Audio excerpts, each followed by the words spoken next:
जय जिनेन्द्र, सभी को जय जिनेन्द्र। आज हम 16 कारण भावना सीरीज का नेक्स्ट सेशन कर रहे हैं और आज हमारे बीच में प्रकाश जी छाबड़ा हैं जो बहुत ही बड़े विद्वान हैं जैन दर्शन की दृष्टि से। तो आज हम सभी का सौभाग्य है और हम अपना प्रोग्राम स्टार्ट करें उससे पहले मंगलाचरण के लिए मैं वंदना जी को आमंत्रित करती हूँ। वंदना जी। जय जिनेन्द्र सबको। हे सार भरा प्याला अमृत का पान करो, नवकार का लो शरणा, भव भव के पाप हरो।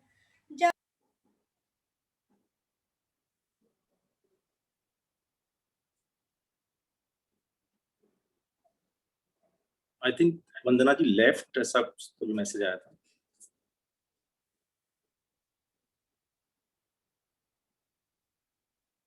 हाँ, आवाज तो डिसेबल हो गई है इनफैक्ट। आगे बढ़े फिर एक बार नमोकार मंत्र बोल के अपन स्टार्ट कर लेते हैं। हाँ जी। नमो अरिहंताणम, नमो चित्ताणम, नमो आयरियाणम, नमो लोय सुवच।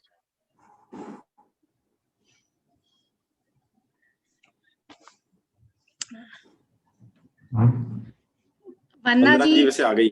हाँ जी। जय जिनेन्द्र सबको। हे सार भरा प्याला अमृत का पान करो, नवकार का लो शरणा, भव भव के पाप हरो।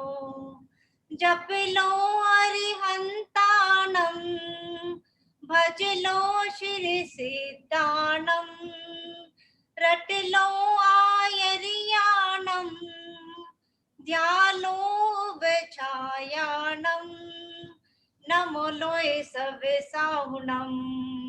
इस मंत्र का जाप करो, हे सार भरा प्याला अमृत का पान करो। धर लो रे मन में ध्यान, यही मंत्र है एक महान, सदा कर लो इसका ध्यान, मिल जाए मोक्ष महान। अति आनंदकारी है, शुद्ध मन से जाप करो, हे सार भरा प्याला अमृत का पान करो, नवकार का लो शरणा, भव भव के पाप हरो। जय जिनेन्द्र सबको। जय जिनेन्द्र वंदना जी। So now we move on to the next part. So I'll give a brief introduction of Jainin.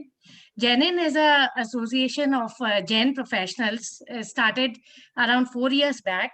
We've been doing mainly aiming towards practical application of Jainism and mainly comprising of professionals working in corporates.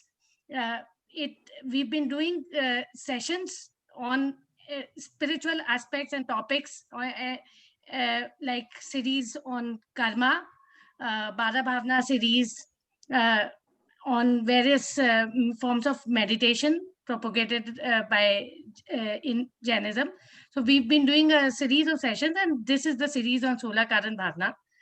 We've already done a session on Darshan Vishuddhi Bhavna and Vinay Sampannata Bhavna, and today we'll be taking the next two Bhavnas. And I invite Sunil ji to introduce our today's speaker. Jai Jinendra. It's my pleasure to introduce Shri Prakash ji Chhabda, who is a renowned scholar and inspiring professional.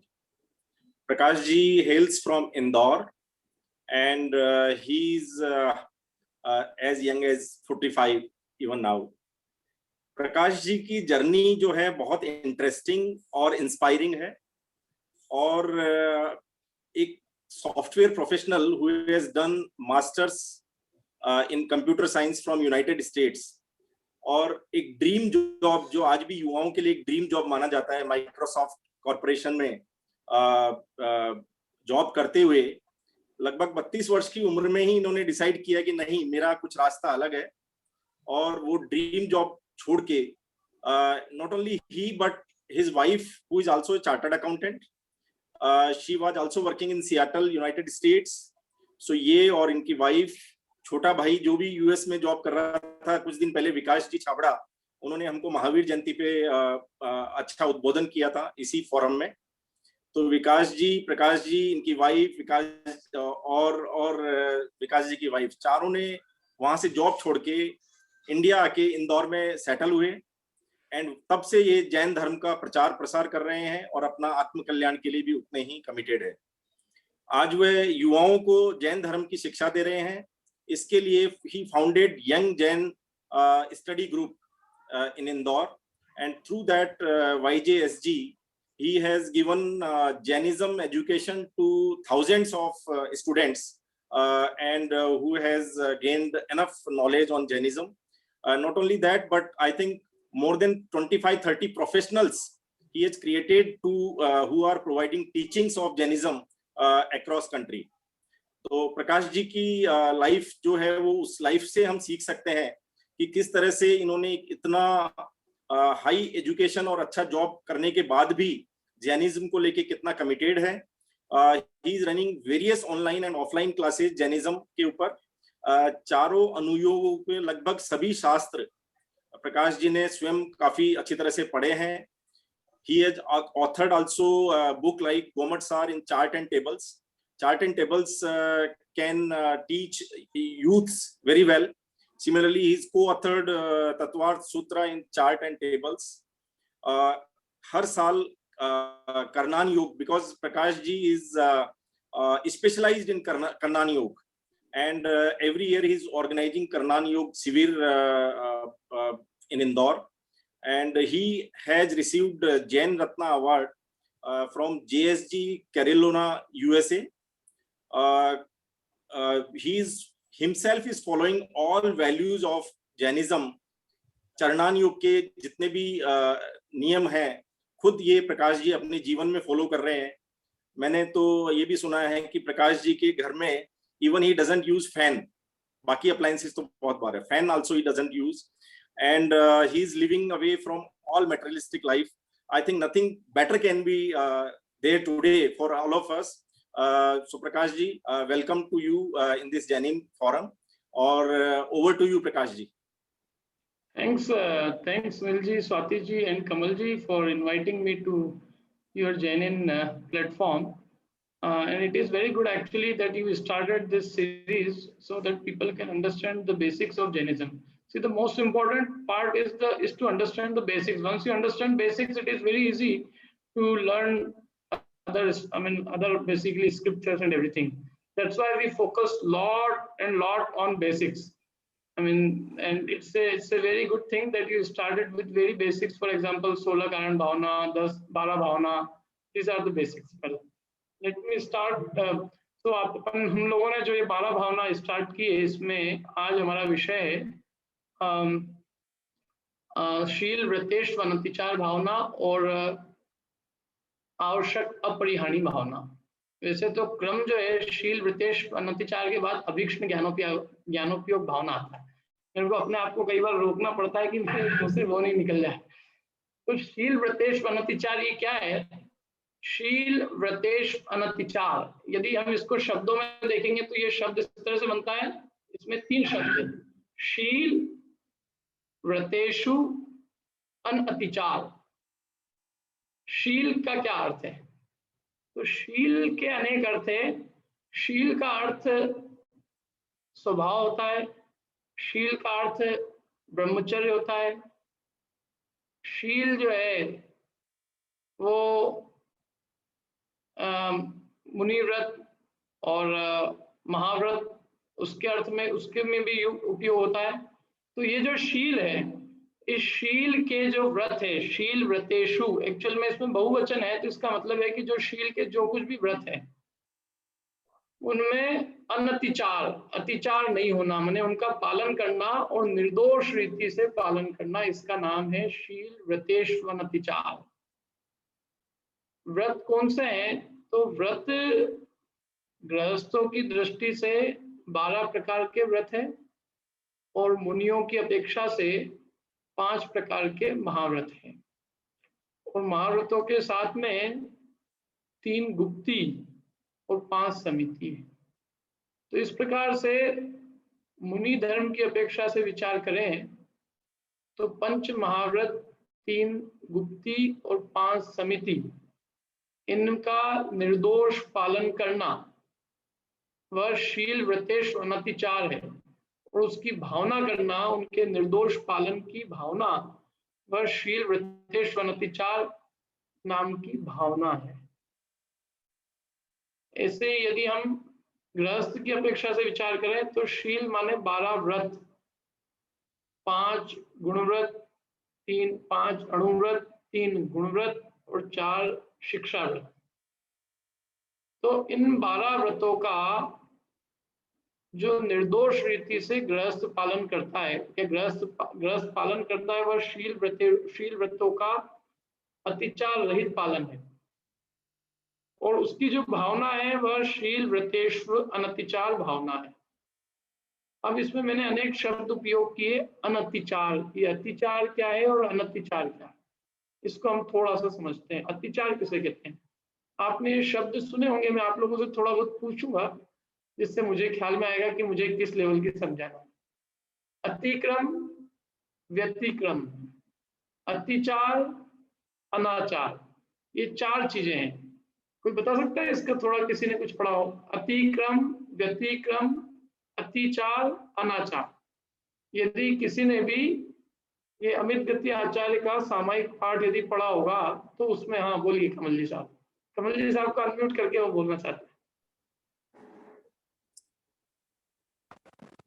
बड़ी सुंदर एक रूपक से इसको समझाया जा सकता है कि जैसे कोई किसान किसी खेत में, अपने खेत में से बैल को ले जा रहा है, उसने उसको बहुत सिखाने पढ़ाने की कोशिश की है कि फसल में मुंह नहीं मारना है, और फिर भी बैल की इच्छा होती है कि इतनी बढ़िया फसल है तो खा लूँ थोड़ा सा।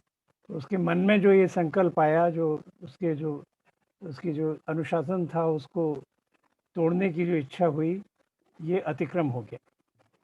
फिर उसने उसकी ओर थोड़ा सा मुंह बढ़ाया, किसान ने खींच लिया, उसकी जो रस्सी से जिससे बांधे था खींच लिया, तो कर नहीं पाया, लेकिन उसके लिए उसने प्रयास किया, उद्यम किया, वो व्यतिक्रम हो गया।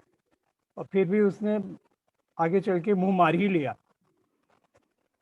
डंडा मारा, किसान ने हटा लिया उसको, वो अतिचार हो गया।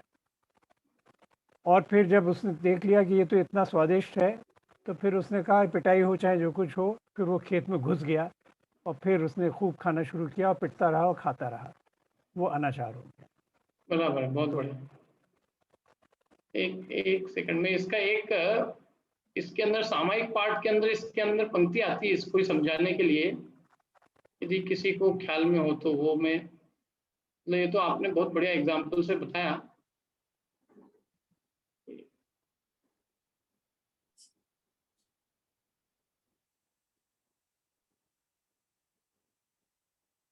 किसी को ख्याल में हो?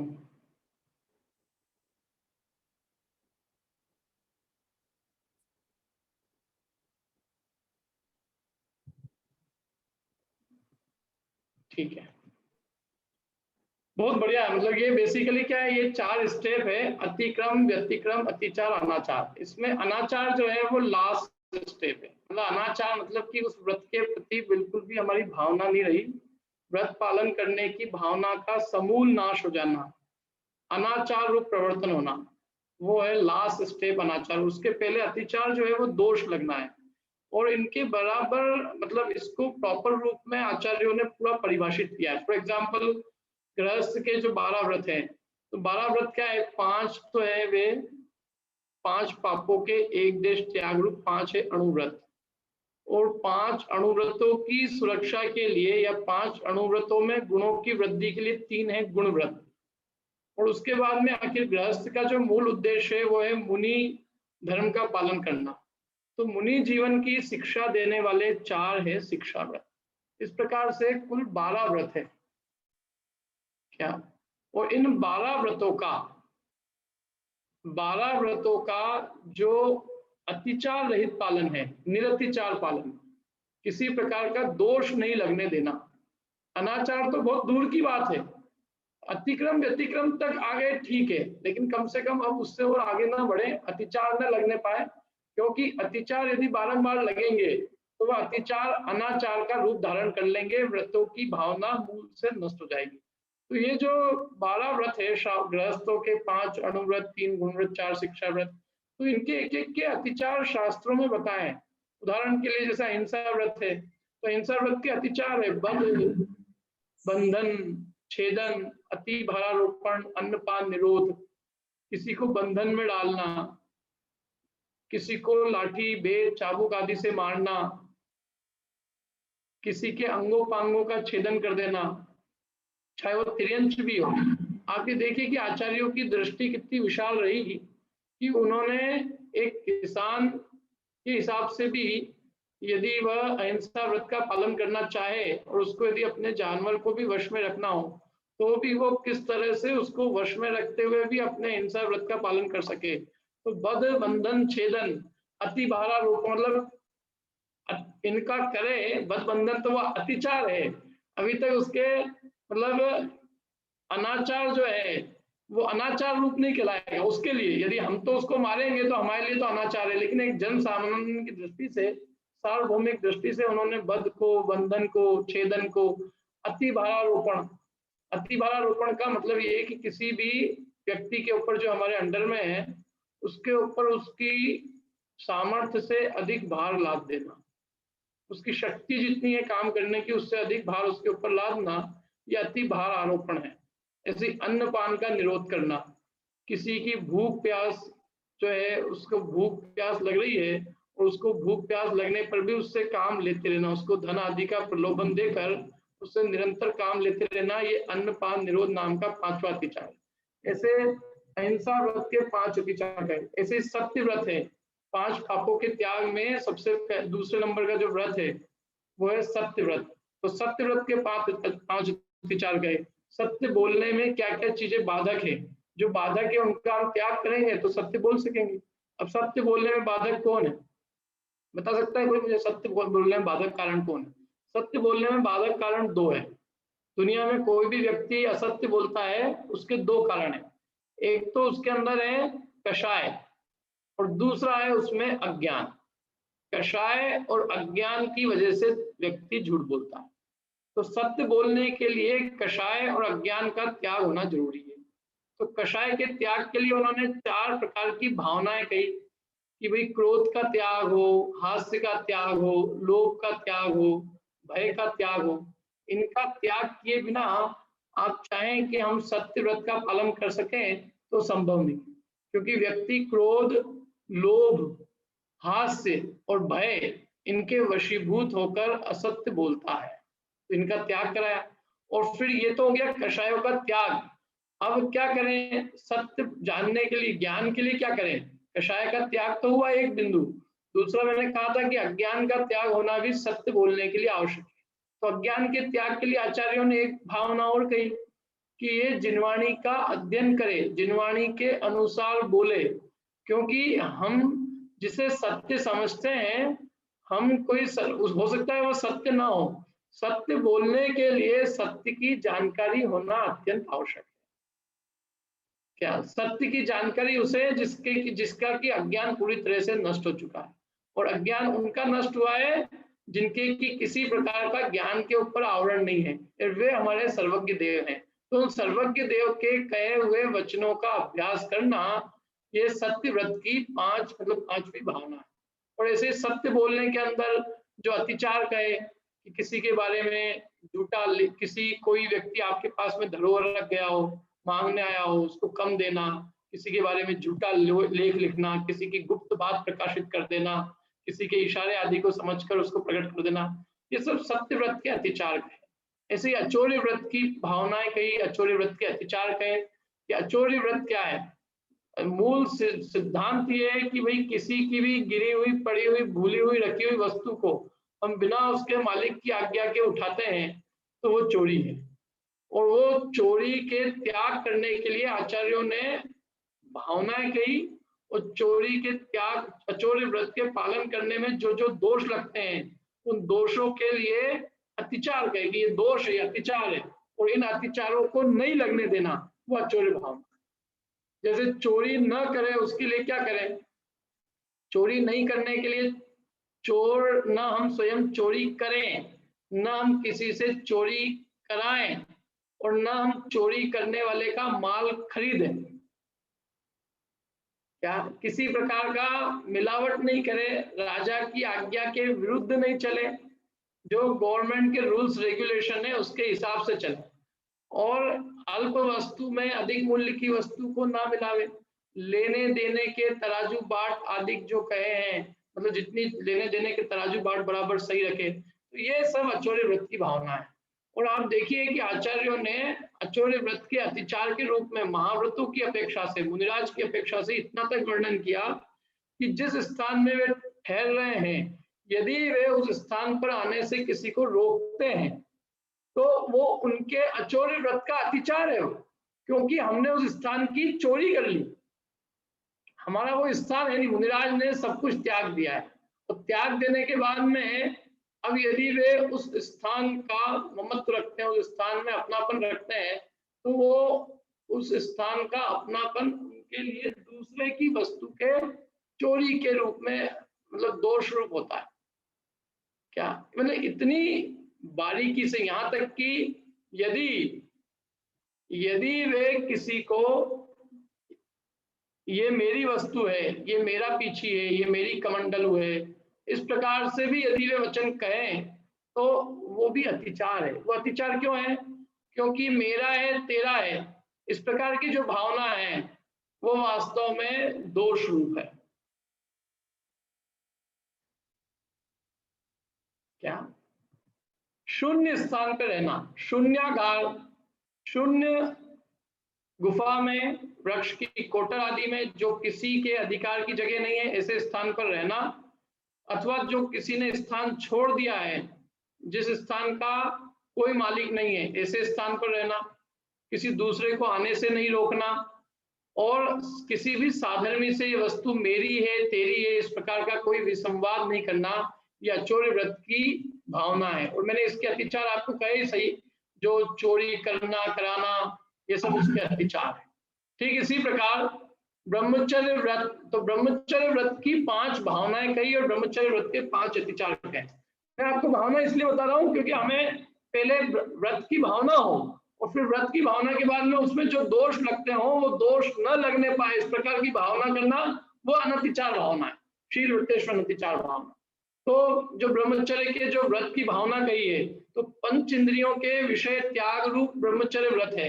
वास्तव में हम ब्रह्मचर्य व्रत को केवल एक क्रिया विशेष के त्याग रूप मानते हैं कि हमने मैथुन सेवन का त्याग किया, वो ब्रह्मचर्य व्रत हो गया। आचार्यों ने इसको बहुत व्यापक दृष्टि से इसको जो है वर्णन किया है, और उन्होंने कहा कि भाई हम कोई भी इंद्रिय विषय के भोग का त्याग करते हैं तो उसका हेतु क्या है, उसका कारण क्या है? क्योंकि हमें ये लगा कि उस विषय में सुख नहीं। हमने यदि स्पर्श इंद्रिय के भोग का त्याग किया, जिससे हम स्पर्श करते हैं, हम ठंडा गरम, हल्का भारी, रूखा चिकना, कड़ा निरम, तो इन विषयों में जो राग द्वेष प्रवृत्ति है, वो राग द्वेष प्रवृत्ति को छोड़ना, तो राग द्वेष प्रवृत्ति को छोड़ने के पीछे जो मुख्य हेतु है वो ये है कि इनमें सुख नहीं है। हम यदि अभी यदि मैं गर्मी के मौसम में ठंडी का अनुभव करूंगा, ठंडी के मौसम में मैं गर्म का अनुभव कर लूंगा, मैंने मैं किसी चीज को छू लूंगा, तो उससे मैं सुखी नहीं हो जाऊंगा। वास्तव में मेरे अंदर में जो छूने की अभिलाषा है, मूल रूप में दुख का कारण। किसी भी विषय को, आज तक संसार में जीवों ने 5 इंद्रियों के द्वारा अनेक विषयों को जाना है, लेकिन वो विषय को जानना उनके सुख का कारण कतई नहीं है। पंच इंद्रिय के विषय भोग सुख के कारण नहीं है, और इसीलिए ब्रह्मचर्य में न केवल एक स्पर्शन का त्याग कराया है, अपितु पांचों इंद्रियों के विषय भोग के त्याग की उसमें प्रमुखता है। वस्तु तो देखिए, यदि आप लोगों ने थोड़े भी किसी ने ग्रंथ का अभ्यास किया और प्रवचन सार आदि ग्रंथों में, तो यहाँ तक कहा है कि ये जो पंचेंद्रिय के विषय भोग हैं, जो इसको भोग रहा है, जिसको कि हम सुखी मानते हैं, पंचेंद्रिय के विषय भोगों में प्रवृत्ति करने वाले को पूरी दुनिया सुखी मानती है। और आचार्यों ने पंचेंद्रिय विषय भोग में प्रवृत्ति करने वाले को महादुखी कहा। बता सकते हो आप क्यों दुखी कहा है? आप यदि दुनिया में किसी से ही पूछेंगे कि भाई ये व्यक्ति कैसा है, तो हम कहेंगे व्यक्ति बहुत सुखी है। सुखी कैसे है? तो हम उसके सुख की निशानी पांच इंद्रियों के जो भोग पदार्थ है, उसके घर में जितनी भी आधुनिक सुख सुविधाएं हैं पंचेंद्रिय के भोगों की, हम वो कह के कहेंगे कि ये बहुत सुखी है। लेकिन आचार्य देव कहते हैं कि ये जो इनका पांच इंद्रिय के विषय भोगों में जो प्रवर्तन है, वो इनके दुख को सिद्ध करता है, वो इनके सुख को कतई सिद्ध नहीं करता। क्यों नहीं करता? इसका हेतु दिया है उसका कि संसार में दवाई कौन लेता है, रोगी व्यक्ति कि निरोगी व्यक्ति? रोगी व्यक्ति। कोई व्यक्ति ये कहे कि मैं बहुत स्वस्थ हूं, हम उससे पूछें कि स्वस्थता की निशानी क्या है, तो स्वस्थता की निशानी ये कि मुझे रोज 5 डॉक्टर देखने आते हैं, मेरे जितने भी दिल्ली के जितने भी अस्पताल है उस सब में एक बार विजिट कराया हूँ, मेरे घर में पूरा एक दवाइयों का बक्सा रखा है, और मेरे को दिन में 3 बार जो है जितनी ऑक्सीमीटर थर्मामीटर सबसे चेकिंग कराना पड़ता है। ये सारी चीजें उसकी स्वस्थता की निशानी है कि वो सबसे बड़ा बीमार है, इस बात की निशानी है। ये इस बात की निशानी है कि वो महा बीमार है। ऐसे जो व्यक्ति सुख के लिए निरंतर पंचेंद्रिय के विषय भोगों में डूबा रहता है, तो वो कहते हैं कि ये उसके सुख की निशानी नहीं है, ये उसके महादुख की निशानी है। यदि वो महादुखी नहीं होता तो इन विषयों के डेरा नहीं डाल के रखता। माने पंचेंद्रिय के विषय भोग की प्रवृत्ति उसके दुख को सिद्ध करती है। जैसे दवाई लेना दुख को सिद्ध करता है, सुख को सिद्ध नहीं करता। मैं आप लोगों से एक सामान्य बिल्कुल प्रश्न करता हूँ, बहुत बढ़िया, मतलब प्रश्न बिल्कुल सिंपल है, हर व्यक्ति उत्तर देगा, लेकिन मैं कहता हूँ पूरा जैन दर्शन इस पे आधारित है। एक निरोग अवस्था का सुख जो है वो अधिक है कि दवाई, बीमार होने पर दवाई लेने के बाद में दवाई से जो रिलीफ मिलता है उसका सुख अधिक है? ये मेरा सिंपल क्वेश्चन है आप लोगों से, किसका सुख अधिक है? दवाई से उत्पन्न निरोगता का सुख या रोग रहित अवस्था का? दवाई से उत्पन्न जो भी आराम मिला उसका सुख कि रोग रहित निरोग अवस्था का सुख? कौन सा सुख अधिक है? रोग रहित निरोग अवस्था। निरोग अवस्था। कोई व्यक्ति क्यों निरोग हो? तो आचार्य देव कहते हैं कि आप विचार करिए कि जिसे इन पंचेंद्रिय के विषयों का रोग ही नहीं है, जिसे 5 इंद्रिय के विषयों में रति नहीं है, वे महासुखी है कि जिन जीवों को 5 इंद्रिय के विषयों में प्रेम है और वे उसके गुलाम बनकर निरंतर उन पंचेंद्रिय के विषय भोगों की पूर्ति के लिए रात दिन दौड़ा करते हैं, उसके अधीन है। जो रोगी है पंचेंद्रिय के विषय के, भले ही उन्हें वो विषय मिल जाए, लेकिन ये तो ऐसा ही है कि बीमार होने पर दवाई मिलना। अरे दवाई मिले चाहे नहीं मिले, मैं तो कहता हूँ दवाई मिलने पर भी वो सुखी नहीं है, क्योंकि ये जो पंचेंद्रिय के विषयों की दवाई है, ये ऐसी दवाई है जो उसके रोग को मूल से नष्ट नहीं करती।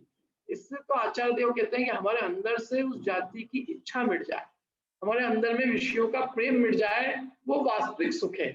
इसलिए अनंत और सिद्धों का जो सुख है वो वास्तविक सुख है। और यही कारण है कि आचार्यों ने ब्रह्मचर्य व्रत के लिए, ब्रह्म माने आत्म स्वरूप, ब्रह्म माने आत्मा, और चर्य माने उसमें चर्या करना, अपने निजात्म स्वरूप में चर्या करके और देह संबंधी, देह की अधीनता से मुक्त हो जाना, पंचेंद्रियों के विषयों की अधीनता से मुक्त हो जाना, इसका नाम क्या है? ब्रह्मचर्य।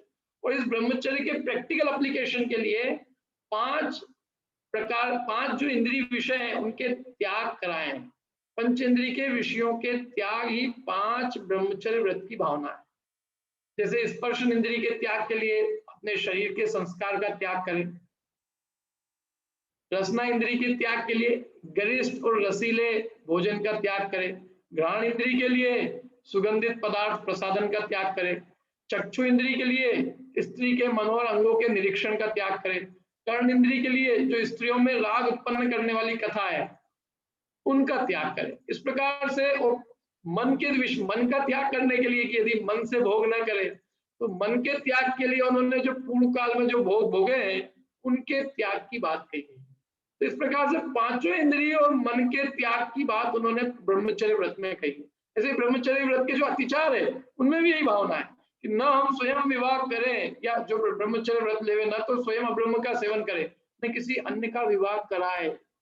कई लोग मतलब ये शादी विवाह की जो है ब्रोकरिंग का काम करते हैं, लेकिन वो ब्रह्मचर्य व्रत की भावना के बिल्कुल विरुद्ध है, क्योंकि उसमें पर विवाह करना, दूसरों का विवाह करना कराना, ये सब उस व्रत की भावना के अतिचार है। ऐसे ही जो है जो स्त्री व्यभिचारिणी है उसके आना जाना, उससे व्यवहार रखना, और इसके अलावा स्पर्श इंद्रिय के अलावा अन्य इंद्रियों से भोग करना, काम सेवन की तीव्र अभिलाषा रखना, ये सब ब्रह्मचर्य व्रत के अतिचार है। तो इन अतिचारों को नहीं होने देना, ये ब्रह्मचर्य व्रतेश्वर अतिचार भावना है।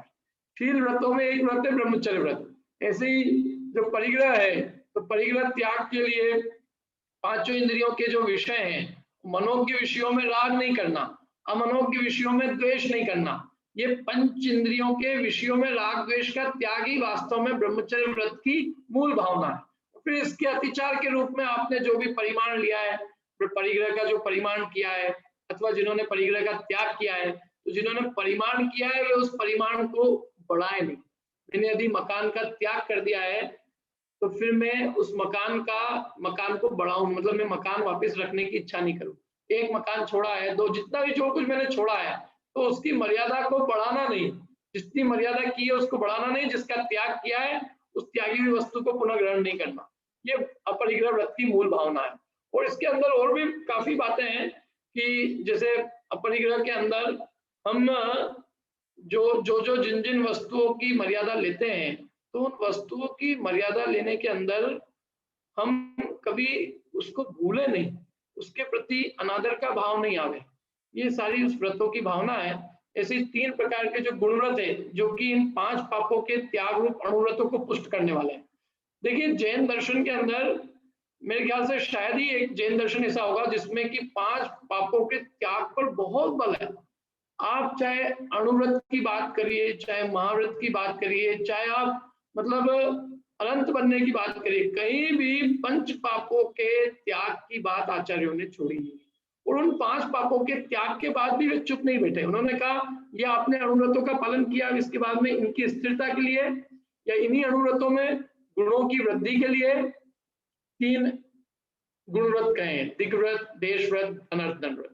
जिसने अब परिग्रह का परिमाण कर लिया है, परिग्रह की सीमा की है, अब उसके लिए कहा है कि अब आप इधर उधर 10 दिशाओं में आने जाने की मर्यादा कर लो, आपके व्यापार को सीमित कर लो, और प्रतिदिन आप और मर्यादा सीमित कर लें कि भाई हमें कहाँ तक जाना है। ऐसी जो चीज हमारे प्रयोजन की नहीं है, जो निरर्थक है, निष्प्रयोजन सारे कार्य है, उन समस्त कार्यों का त्याग कर।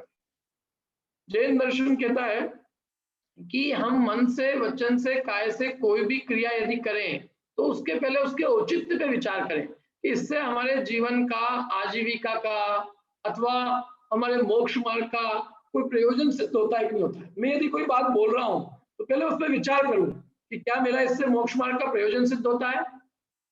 यदि नहीं होता है तो क्या मेरा इससे आजीविका का प्रयोजन सिद्ध होता है, वो भी नहीं होता है, तो ऐसे समस्त कार्यों का मन वचन काया से त्याग कर दें। दूसरे शब्दों में कहें तो जैसे गांधी जी के 3 बंदर है, ऐसे हमारे यहाँ भी 3 बंदर है। गांधी जी के 3 बंदर मालूम है आपको? बुरा नहीं सुनना, बुरा नहीं कहना, बुरा नहीं देखना।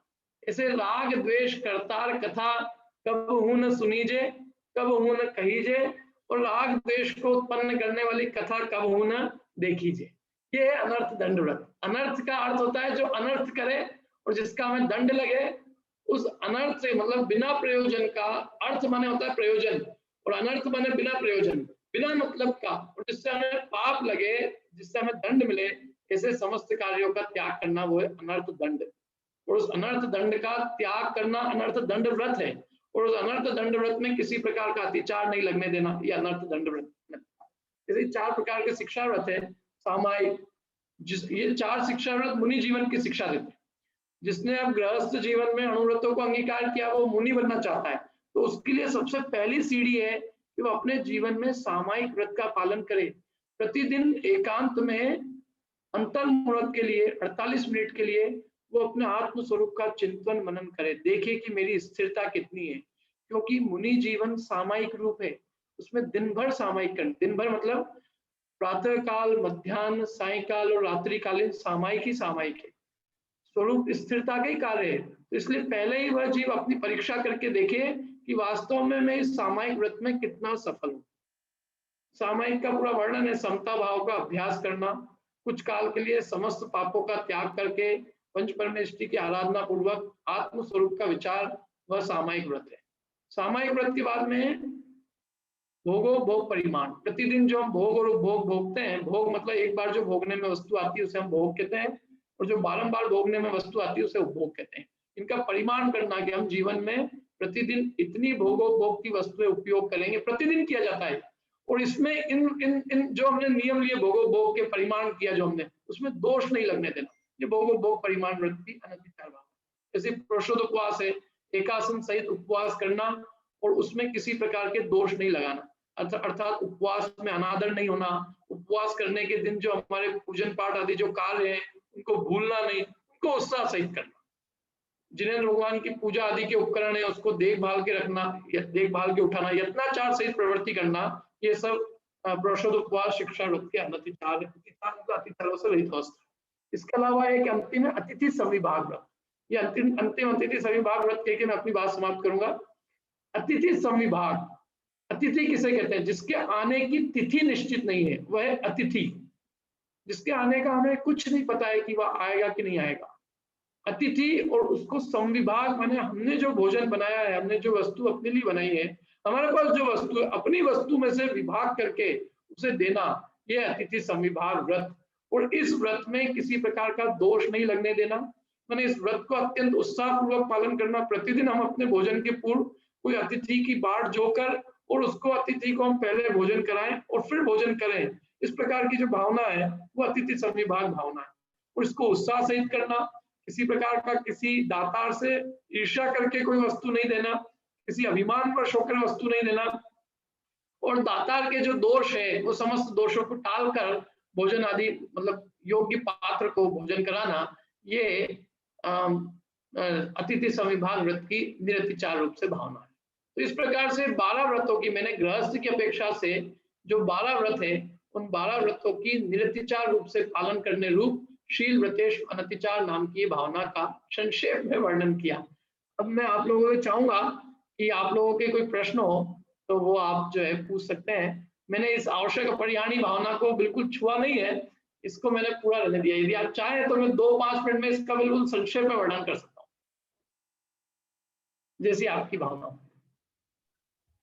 यदि प्रश्नोत्तर चाहें तो प्रश्नोत्तर ले सकते हैं, और यदि हमें ये हम 10 मिनट ये भी कर सकते हैं और फिर हम प्रश्नोत्तर पे चलते हैं। आवश्यक अपरिहार्य भावना का क्या अर्थ है? आवश्यक के अनेक अर्थ है। एक तो होता है आवश्यक माने अवश्य करने योग्य जो कार्य है वह है आवश्यक। गृहस्थ के लिए भी अवश्य करने योग्य कार्य है जो उसके लिए जो उसे प्रतिदिन करना चाहिए, और मुनि जीवन में भी जो प्रतिदिन करने योग्य कार्य हैं वे आवश्यक है। एक तो आवश्यक की परिभाषा ये है। दूसरी आवश्यक शब्द का अर्थ है जो किसी के वश नहीं है वह अवश्य है, और अवश्य का जो कार्य है वह आवश्यक है। जो किसी के वश में नहीं है अर्थात जो किसी इंद्रिय के वश में नहीं है, जो किसी अन्य व्यक्ति के वश में नहीं है, जिसको किसी प्रकार का प्रतिबंध नहीं है, जो किसी प्रकार से पराधीन नहीं है, ऐसा जीव अवश्य है। और अवश्य का जो कार्य है वह आवश्यक है। अब ये जो अवश्य की परिभाषा है ये केवल मुनिराजों पर घटित होगी, क्योंकि गृहस्थ तो बहुत लोगों के वश में है, वह अवश्य नहीं है। वो तो अपने घर में पत्नी के वश में है, ऑफिस में बॉस के वश में है, और सामाजिक परिप्रेक्ष्य में वो समाज के वश में है, इसलिए वो अवश्य नहीं है।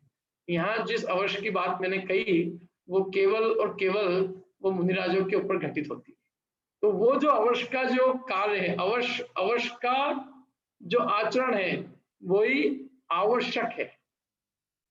ठीक है, एक तो ये बात हुई। दूसरी बात, अब जो गृहस्थ के जो आवश्यक कहें मतलब प्रतिदिन करने योग्य, अथवा मुनिराज के जो प्रतिदिन करने योग्य कहें, तो दोनों के आवश्यक अलग अलग कहें। जो आवश्यक जो हमारे लिए अवश्य करने योग्य है वे मुनिराज को अवश्य करने योग्य नहीं है, और जो मुनिराज के लिए प्रतिदिन अवश्य करने योग्य है वह हमारे लिए प्रतिदिन अवश्य करने योग्य नहीं। क्या है गृहस्थ को प्रतिदिन करने योग्य?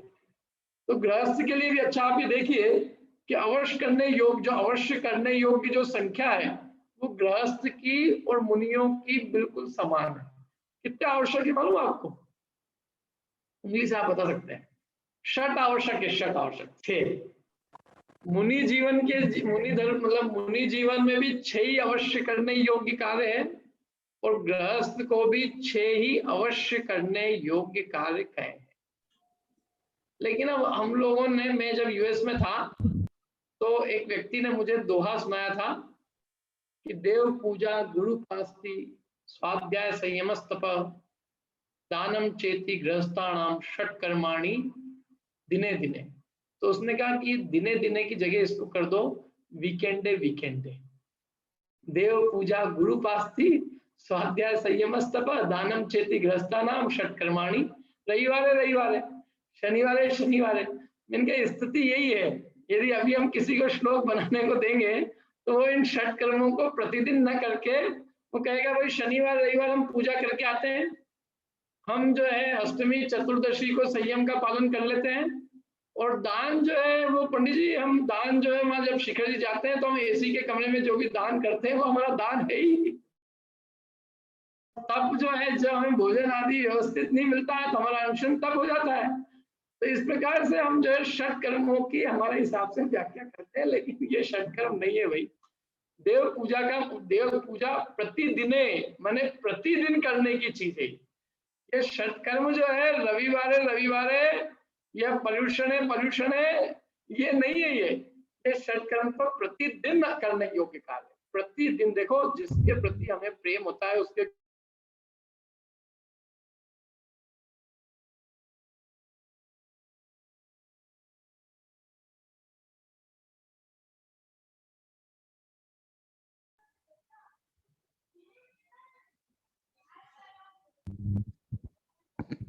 प्रकाश जी शायद डिस्कनेक्ट हो गए हैं।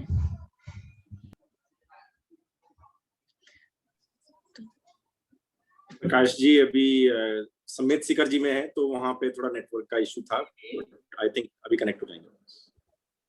तो किसी के भी कोई भी क्वेश्चंस हैं तो प्लीज चैट पे भेजिए। We can take up the questions once this is complete.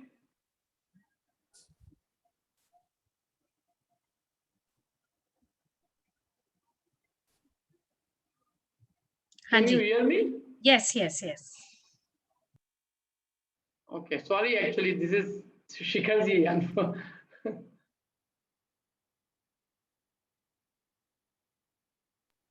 तो ये जो 6 कर्म कहे थे मैं तो अपनी बात 2 मिनट में पूरी करता हूँ। इन 6 कर्मों का बिना कोई मतलब 6 कर्मों में बिना कोई व्यवधान मतलब प्रतिदिन ये करना, देव पूजा, गुरु उपासना, स्वाध्याय, संयम, दान,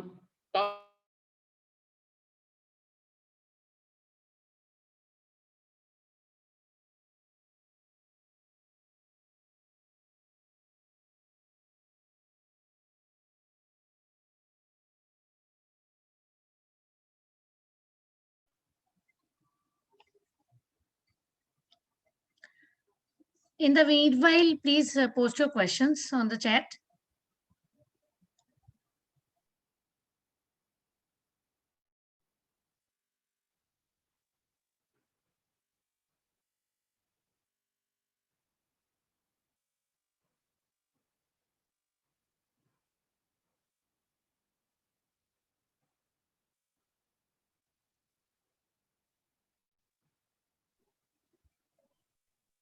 मोहम्मद रफी जब चाय वाय पीने जाते थे तो बीच में छोटे वाले सिंगर आ जाते थे, है ना। तो मैं कमल जी को बोलूंगा बिल्कुल बिल्कुल। जब तक वो वापस नहीं आते तब तक कमल जी का फायदा उठाएं। नहीं बिल्कुल, कमल अंकल, वाईके अंकल, प्लीज ऐड। चलिए मैं अपने कुछ अनुभव जब तक बताता हूँ जो अभी प्रकाश जी ने कहा उसके ऊपर। बंधवादा जो उन्होंने बात की, तो हम लोगों को कुछ समय के लिए 2 साल के करीब हमारे यहाँ गाय रही थी। तो जैसे ही मैं वहां पहुंचा जहाँ गाय थी, पहला काम हम लोगों ने ये किया कि उसकी रस्सी को पतला कराया। अब वो बार बार तोड़ देती थी, तो हमारे माली साहब के साहब ये तो रोज तोड़ती है, बड़ा खर्चा कर देगी। मैंने ठीक है, उसको छोटा सा टुकड़ा कच्चा रखो और ज्यादा मजबूत रखो। जब तुम पकड़ के चलोगे तब मोटी रस्सी पकड़ोगे, लेकिन जब बांधोगे तब कच्चे से बांधोगे। सिमिलरली उसका जो बाड़ बनाई थी उसको कमजोर लकड़ी की बनाई, ताकि इन केस ऑफ इमरजेंसी वो उसे तोड़ के बाहर निकल जाए। ये अपन प्रिकॉशंस ले सकते हैं उस अतिचार को, क्योंकि गाय तो पालना अच्छा बताया है, जरूरी भी है, लेकिन साथ साथ ये दोष न लगे उसके लिए सावधान। दूसरा एक अचौर्य व्रत का प्रकाश जी ने बताया था, उससे मुझे याद आ रहा था क्षमा सागर जी महाराज के साथ हम लोग विहार कर रहे थे। तो एक जगह पेड़ के नीचे चारपाई पे कुछ लोग बैठे हुए थे तख्त पे, तो मैं भग के गया और मैंने उनको बोला महाराज जी आ रहे हैं। वो उठ के खड़े हो गए और महाराज जी आए, हम लोगों ने पहुंच के बैठा दिया। महाराज जी ने मुझे बुला के समझाया, देखो तुमने गलत किया, तुम्हें नहीं बोलना चाहिए था, ये उनका स्थान है, वो लोग आराम कर रहे थे, तुमने क्यों आके उनको बोला। वो अपने आप ऑफर करते तो ठीक था। इसमें तुमको भी दोष लगा और मुझे भी दोष लगा, क्योंकि मैं इस स्थान पे बैठ रहा हूं। दूसरा पॉइंट। तीसरा, ये आवश्यक की जो बात हो रही थी, तो बड़ी अच्छी परिभाषा दी भैया ने। इस पर क्षमासागर जी महाराज कहा करते थे, आवश्यक का मतलब जैसे तुम सांस लेते हो, ये नहीं कि मैं कल ले लूंगा सांस या 2 घंटे बाद सांस ले लूंगा। डेली के जो नियम है वो डेली आपको करने पड़ेंगे, करने चाहिए। और 6 आवश्यक में एक आखिरी पॉइंट मुझे आज ध्यान आ रहा था जब सुबह से ये बातें चल रही थी, कि 6 आवश्यक जो बताए, देव पूजा, गुरु उपासना, दान, संयम, त्याग और स्वाध्याय। तो आप ये देखिए ऑर्डर में है और इंपॉर्टेंस वाइज भी इनकी ऑर्डर है। सबसे इंपॉर्टेंट सबसे लास्ट में रखा जाता है, रखा गया हर जगह, चाहे वो व्रत हो, बाह्य तप हो, अंतरंग हो या आवश्यक हो। तो स्वाध्याय को हमने परम तप तो कहा, लेकिन उससे पहले ये 5 कंडीशन फुलफिल होनी चाहिए। क्या हम करते हैं, या कन्वीनियंटली एक पुस्तक उठाई और बैठ गए और उसमें अपना विन्यास अपना चालू हो गया, बड़ा मजा आ रहा है, बड़ा आनंद आ रहा है। तो उस आनंद के पहले हम कोई 6 तो 5 चीजें जरूर करनी चाहिए। दूसरा, मैं देख रहा था कि भैया फैन यूज नहीं करते और मेरी स्क्रीन पे सिर्फ 2 लोगों के आ रहे हैं, एक मेरा और एक स्वाति का। मैंने तो थोड़ा छुपा भी लिया फैन अपना, स्वाति छुपा भी नहीं पा रही। प्रकाश जी की बड़ी तारीफ करनी छुपाना नहीं है, छुपाना नहीं है। जैन साहब, आपने जो बताया कि स्वाध्याय सबसे लास्ट में अपने को रखना है, बट अगर अपन श्लोक देखें तो अगर श्लोक को अगर अपन पढ़ते हैं तो उसमें आता है कि देव पूजा, गुरु उपासना, स्वाध्याय, संयम, तपस। तो स्वाध्याय तो मतलब उन्होंने 4th कैटेगरी पे रखा हुआ है, तो लास्ट कैटेगरी कैसे हुई? मुझे देव पूजा, गुरु उपासना, स्वाध्याय। यस, अच्छा हो सकता है, क्योंकि मुझे जो ऑर्डर बताया गया वो ये था क्षमा सागर जी महाराज के द्वारा, और उनका कहना यही था, शायद इंपॉर्टेंस देने के लिए उन्होंने कहा होगा कि पहले चीजें जरूर करना क्योंकि स्वाध्याय बहुत कन्वीनियंट है और आजकल हम पढ़े लिखे लोग इसको बहुत प्रेफरेंस देते हैं कि पुस्तक उठाई और बैठ गए, हो गया आज हमारा 6 आवश्यक का एक बहुत जरूरी काम हमने निपटा लिया, और उसमें आनंद बहुत आता है फिर इस अपेक्षा से। हो भाई, यू आर राइट। जैसे देखा जाए तो ये सभी आनंदमय है। देव पूजा भी हमारे लिए कनेक्शन लगना चाहिए। क्या देव पूजा से आनंद, देव पूजा स्वाध्याय रूपी है। देव पूजा जो चीज हम पद्य में पढ़ते हैं स्वाध्याय के रूप में, वही चीज हम पद्य में देव पूजा के रूप में पढ़ रहे हैं। तो जो स्वाध्याय है मैं उनसे ही कहूंगा कि भाई पूजा भी एक स्वाध्याय का ही अंग है, क्योंकि पूजा जो चीज हम स्वाध्याय में गद्य में पढ़ते हैं वही चीज हम पूजा में पद्य के रूप में पढ़ रहे हैं। यदि आप लोगों ने सिद्धचा का विधान किया हो, पंच परमेष्टि, रत्नत्रय, 16 कारण, तो कोई भी विधान किया हो, तो आपने पाया होगा उसमें कि वो वास्तव में विधान क्या है। उस विधान के अंदर 24 तक का विधान किया, उन विधानों में पूरा सिद्धांत, अध्यात्म और जो है भक्ति वो बहुत अच्छी भरपूर भरी हुई है। इसलिए मैं तो कहता हूँ पूजा भी स्वाध्याय है। लेकिन फिर भी अलग अलग, जैसे हम खाने के अलग अलग तरह की चीजें बनाते हैं, हम जिनेंद्र भगवान की भक्ति करें, पूजन करें, गुरु उपासना करें, उनके निकट आए, उनके गुणों को अपने जीवन में उतारे, स्वाध्याय करें, उनका स्वरूप समझे, संयम से अपना जीवन जिए, तप से जो है तप का अपने जीवन में आचरण करें, और दान पूर्वक जो है अपने गृहस्थ जीवन का पालन करें। वास्तव में गृहस्थ योग्य, मतलब गृहस्थ के अवश्य करने योग्य कार्य हैं ये 6 कार्य। यदि इनमें से एक भी कमी होती है तो वो बराबर बैलेंस नहीं है। प्रकाश जी, मेरा एक सवाल है, मैं नीरज जैन बोल रहा हूँ।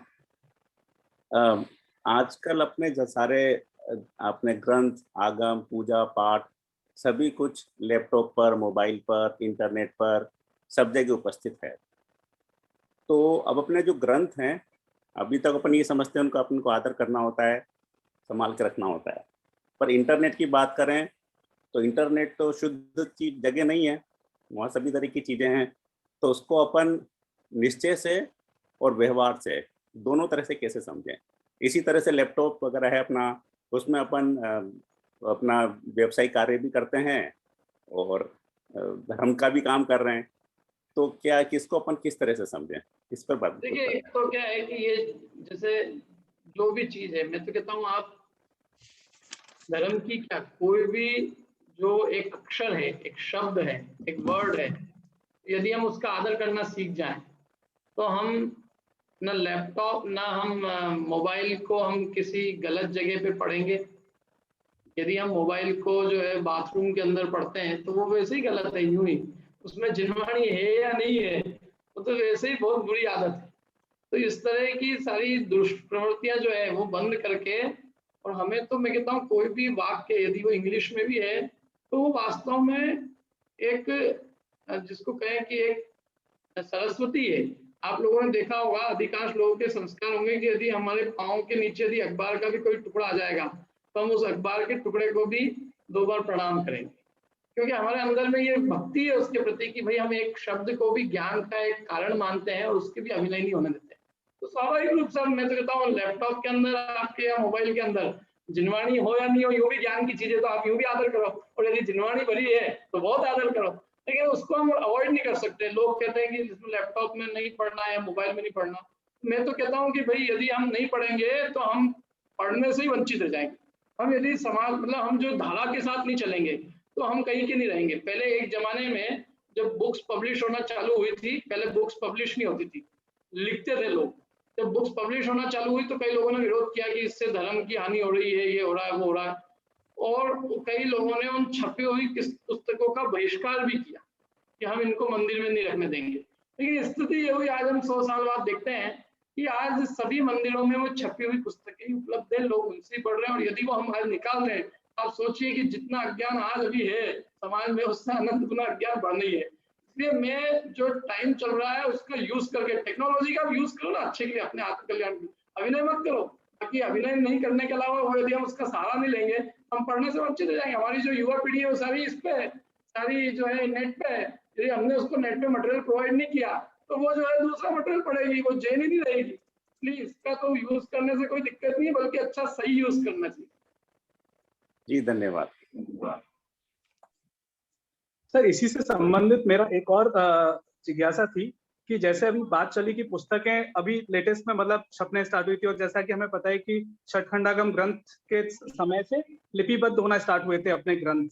तो जब हम सुनते हैं कि ब्राह्मी, हाँ, तो जब हम सुनते हैं कि ब्राह्मी जी और सुंदरी जी ने सुंदरी के टाइम पे भी जब उन्होंने शिक्षा दी थी कि भाई लिपि क्या होती है, तो ऐसे में अब अगर हम बात करते हैं तो पुराने कोई ग्रंथ, मतलब जैसे मान लीजिए महावीर स्वामी के बाद के ग्रंथ की बात नहीं करें, उससे पहले के मतलब पार्श्वनाथ भगवान से पहले के, तो लिपि तो होगी उस समय भी, तो ग्रंथ हुआ करते होंगे क्या उस समय भी? सचिन जी लिपि तो सब थी, लेकिन लोगों की बुद्धि इतनी अधिक थी कि वो एक बार पढ़ते थे और याद रहता था उनको लिए कुछ भी बुक्स फॉर्म में लिखने की जरूरत ही नहीं पड़ती थी।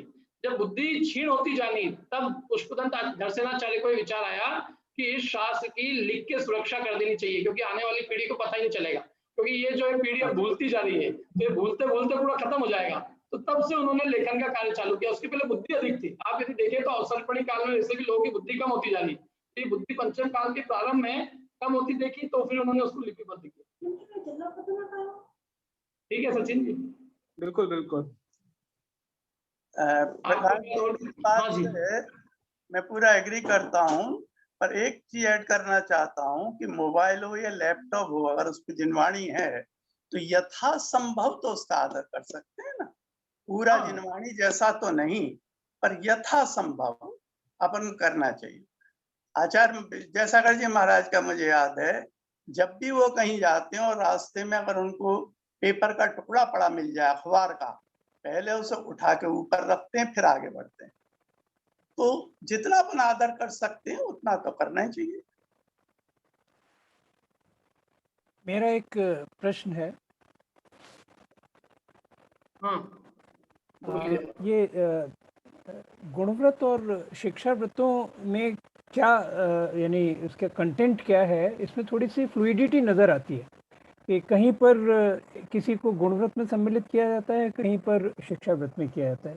जैसे रत्नकरंडक श्रावकाचार में देखें तो उसमें 3 गुणव्रत होते हैं, दिग्व्रत, अनर्थ दंड विरति और भोगोपभोग परिमाण। और शिक्षा व्रत होते हैं देशावकाशिक, सामायिक, प्रोषदोपवास और अतिथि संविभाग। कहीं पर जैसे आपने दिग्व्रत और देशव्रत को उसमें गुणव्रत में सम्मिलित किया, तो इसमें क्या इसमें इस तरह की फ्लक्स की स्टेट है क्या? अलग अलग आचार्य इसको अलग अलग तरीके से क्लासिफाई करते हैं? ये बहुत अच्छा प्रश्न किया आपने, और मुझे बहुत खुशी है कि आपने इस चीज को पॉइंट आउट किया, क्योंकि गुणव्रत जो है मैंने तो 6 डालाकार अथवा अन्य जो आचार्यों की परंपरा थी वो उससे दिया, लेकिन रत्नकरण श्रावकाचार में उन्होंने देश व्रत को शिक्षा व्रत में लिया है। तो वो अलग अलग मतलब अपेक्षाओं से उसका वर्णन किया है उन्होंने। कहीं उसको सामायिक, उसको देश व्रत को शिक्षा व्रत माने मुनि जीवन की शिक्षा देने की अपेक्षा वर्णन किया, और कहीं उन्होंने देश व्रत को गुणों में वृद्धि की अपेक्षा से कि ये 5 अणुव्रतों में गुणों की वृद्धि होती है, इस दृष्टिकोण से वर्णन किया। लेकिन वर्णन जो है वो पूरा मिलेगा आपको, और वो दोनों ही आवश्यक है कि उसको इधर लिया या इधर लिया। अच्छा, एक चीज और है कि ये जो रत्नकरण श्रावकाचार्य, इसमें अतिथि संविभाग नाम नहीं है, इसमें वैयावृत्ति नाम दिया है। आप देखना, इसमें पूजन करने को भी व्रत कहा है, और पूजन को वैयावृत्ति वैयावृत्ति व्रत के अंतर्गत लिया है। जिनेंद्र भगवान की पूजा वो वैयावृत्ति है, वो वैयावृत्ति भी 12 व्रतों के अंदर एक व्रत है जी। और एक दूसरा इसी से संबंधित प्रश्न था कि जब आपने इसके अनर्थ दंड विरति के बारे में बताया, तो उसमें दंड का अर्थ आपने लिया कि जिससे दंड मिले। तो वैसे दंड की परिभाषा ये मन वचन का है कि दुष्प्रवृत्ति को भी दंड कहते हैं, वो स्वयं में दंड है। तो इसलिए उसको, चूंकि वो स्वयं में दंड है, तो इसलिए उसके निवारण के लिए जो व्यवस्था है वो भी दंड कहलाती है। हाँ, मनोवचन काय की जो दुष्प्रवृत्ति है, हाँ, वो दंड है, और उसका जो दंड लगता है वो एक्स्ट्रा है, वो भी एक दूसरी परिभाषा है। बाय एक्सटेंशन दैट बिकम्स दंड। और किसी का कोई क्वेश्चन? एक महाराज जी ने बहुत अच्छा पॉइंट बताया था कि श्रावक लोगों के सबसे ज्यादा कर्म बंध अनर्थ दंड से ही होते हैं, और ये पूरे का पूरा अवॉइडेबल, इसको वो अवॉइड कर सकता है, वो अवॉइड करता नहीं, और सबसे ज्यादा डैमेज वो अपना करा लेता है जो अवॉइडेबल है। प्रकाश जी से और कोई प्रश्न हो तो मैं एक प्रश्न, बड़ी जिज्ञासा है मुझे। अच्छा, अनर्थ दंड व्रत जो है न केवल धार्मिक जीवन के लिए, लौकिक जीवन की सफलता के लिए भी आवश्यक है। यदि हम मनवचन काय की दुष्प्रवृत्तियों को छोड़ेंगे तो हमारे पास समय, ऊर्जा और इन सब चीजों की कोई कमी नहीं रहेगी। हमारा जो व्यर्थ समय जाता है वो बचेगा। बहुत सही। प्रकाश जी, मेरा आपसे एक प्रश्न ये है कि इतनी कम एज पर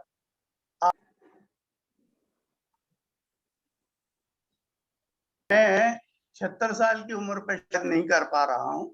मैं आपकी जब सिग्नल नहीं आ रहे थे तो हम स्वाति बात कर रहे थे कि हम दोनों का फैन चल रहा है और आपका फैन बंद हो चुका है 42 साल की एज पर ही।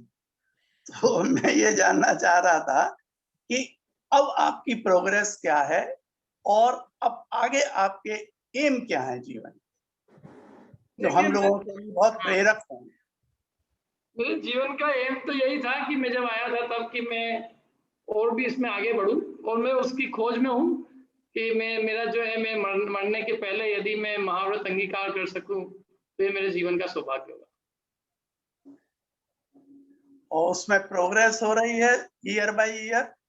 हाँ, वो प्रोग्रेस जो है वो एक्चुअल में प्रोग्रेस बाहर से कम, अंतर से मैं ज्यादा नापता हूँ उसको कि मेरे अंदर की परिणामों की विशुद्धि वो मेरी कितनी बड़ी है, कितना मेरा बहिरंग पदार्थों से उपयोग घटकर, और कितनी मेरी मतलब अपनी रुचि जो है अपने में मुझे कितनी लगी है। मेरा अपने यूं कहें हम कि हम अपने आप में शांति कितनी पाते हैं, हम प्रदान हुए, कितनी विरक्ति हुई है, उस सब चीजें अपन जज करते हैं और उसके आधार पर अनेक बार विचार आता है।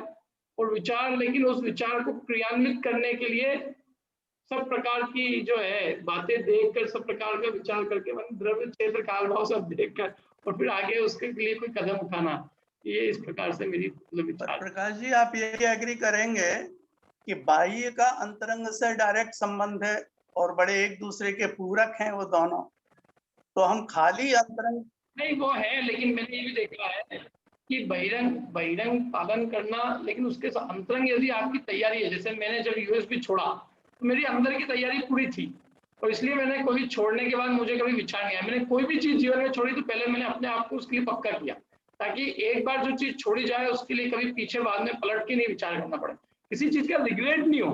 हमारे जीवन में वो चीज आनंद की वस्तु होनी चाहिए जिसके लिए हम सोच के हमारे अंदर में आनंद उल्लास आए कि हमने ये बहुत बढ़िया काम किया और हम इससे आगे बढ़ेंगे। कंसिस्टेंट ग्रोथ हो, कोई प्रकार की वो ना हो, ज्यादा जल्दी नहीं है और किसी प्रकार का कोई प्रमाद भी नहीं। वो अंदर से पकना बहुत ज़रूरी होता है, बिना उसके होता नहीं। अब जैसे उसमें प्रथमान योग में तमाम इस तरह के दृष्टांत आते हैं कि बादलों का छटना देखा और उससे वैराग्य हो गया। हम लोग रोज देखते हैं, हमें तो कुछ भी नहीं होता क्योंकि हम अंदर से तैयार नहीं है उसके लिए। जब भूमि तैयार हो जाती है तो तभी तो बीज फूटेगा, तो पहले भूमि की तैयारी भी बहुत आवश्यक हो जाती है। किसी के और कोई प्रश्न है? मेरा एक प्रश्न है। जैसे आपने बताया कि अचौर्य व्रत का जो अतिचार में आपने बताया कि मुनि महाराज इवन जिस स्थान पर रुके हुए हैं उस स्थान पर वो किसी को आने से रोक भी नहीं सकते।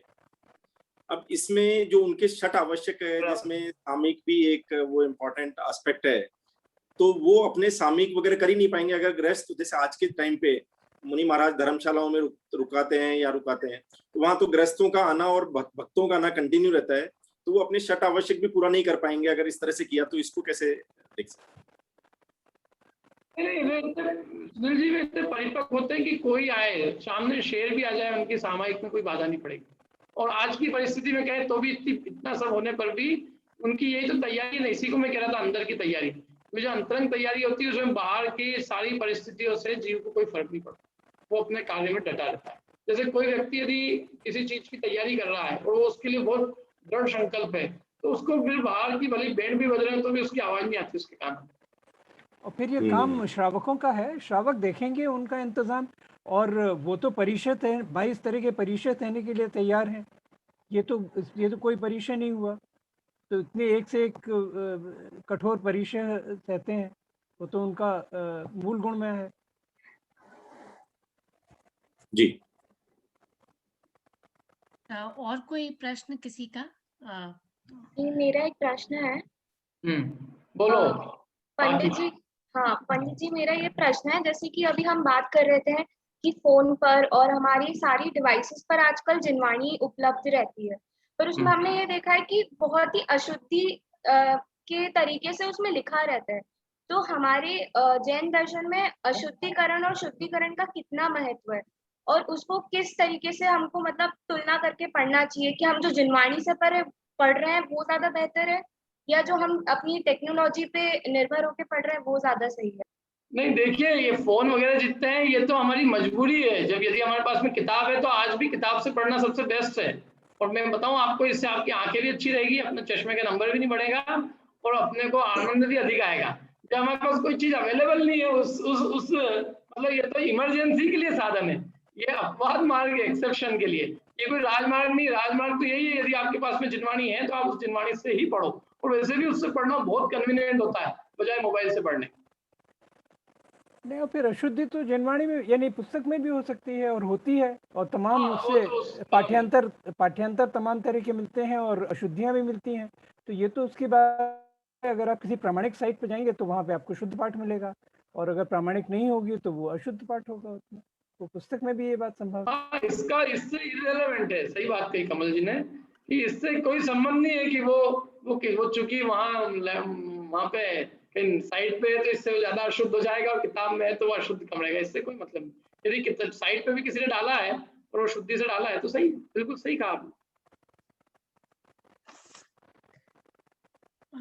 ठीक था ना, बाकी जी आओगे आपका प्रश्न? हाँ पंडित जी। एक मेरा प्रश्न है कि जैसे 12 व्रत या 6 आवश्यक है, जो हमने काफी बार पढ़ा भी है, जानते भी हैं, लेकिन हम फॉलो नहीं कर पाते, हमारे चरित्र में वो उतरा नहीं है कि हम डेली कर सके। तो आप कुछ ऐसी आत्मानुशासन की टिप्स दीजिए जिससे हम उसे फॉलो कर पाए। आत्मानुशासन की टिप के लिए आत्मानुशासन ही पढ़िए। आत्मानुशासन नाम का ग्रंथ है, आप ख्याल में हो या नहीं हो, लेकिन उसमें आत्मा पे अनुशासन रखने के लिए लिखा गया हो, उसका नाम ही आत्मानुशासन है। और मैं एक बात और कहूंगा, इसके लिए बहुत सारी चीजें, एक तो संगति है, संगति और प्रॉपर रीडिंग, प्रॉपर मतलब, और अपना अंदर का एक डिटर्मिनेशन कि मुझे अपने जीवन में अपने आत्म कल्याण को करना ही है, मुझे ये भाव बेकार नहीं जाने देना है। इस प्रकार का जो अंतरंग में एक जो दृढ़ विश्वास है, वो हमें कठिन से कठिन कार्यों को करने के लिए, मतलब हम शरीर के प्रति एकदम निर्ममत्व भाव से कोई भी चीज हो उसको हम करने में बड़े आनंद का अनुभव करते हैं। और ये सब स्वाध्याय, संगति, ये आप यदि स्वाति जी आप हमारे साथ आ जाओगे तो आप हमारे जैसे हो जाओगे, और जब आप वापस वहां चले जाओगे तो फिर आप एसी चालू करने लग जाओगे। तो ये सब संगति का बहुत असर पड़ता है, और उसके साथ में स्वाध्याय जो है वो हमारी उस चीज को बहुत गहराई और ठोसता प्रदान करता है। इस चीज को हम कर रहे होते हैं, वही आगम में जो उसका अच्छे से तार्किक दृष्टि से विश्लेषण करके और उसको सुखरूप बताया जाता है तो हम उसको आनंद से करते हैं। स्वाध्याय का संबंधित कमल जी आप कंटिन्यू कीजिए। नहीं, आप पूछिए अपना प्रश्न। तो कैसे रिलेशन, जो जैसा कि स्वाति जी ने भी क्वेश्चन किया कि हम लोग इतने परिपक्व होने के बाद भी व्रत और इन सब चीजों को नहीं ले पाते। प्रकाश जी, जैसा आपकी लाइफ इतनी इंस्पिरेशनल है सब लोगों के लिए कि आपने इतने कम उम्र में काफी आप आगे प्रगति कर चुके, तो मैं अपना खुद का जानना चाह रहा था। जैसे हमने सुना हुआ है और पढ़ा भी हुआ है कि एज ए श्रावक हमारे 8 मूल गुण तो होने चाहिए, और हम लोगों को प्रयास करना चाहिए कि स्थूल रूप से हमें अनुव्रत तो लेनी चाहिए।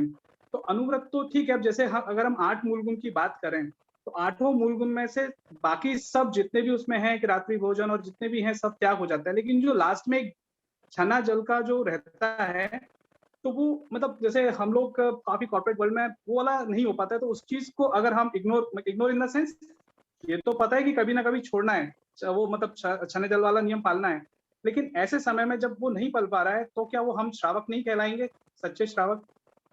देखिए, ऐसा है कि श्रावक तो ऐसे भी हम, जब तक हमारे अंदर, श्रावक का मतलब क्या होता है? श्रद्धावान, विनयवान, क्रियावान, ये तीनों मिलकर श्रावक कहलाता है। तो यदि श्रद्धा, विनय और क्रिया ये तीनों चीजें नहीं है तो श्रावक तो वैसे भी नहीं है। और ये एक एक चीज की अपन क्या बात करें कि भाई पानी छान पा रहे नहीं पा रहे, इन सबका मूल जो चीज है ना, इन सबके मूल में लक्ष्य क्या है, हम क्या चाहते हैं, आखिर अपने इस मनुष्य शरीर से, इस मनुष्य भाव से हम क्या अचीव करना चाहते हैं।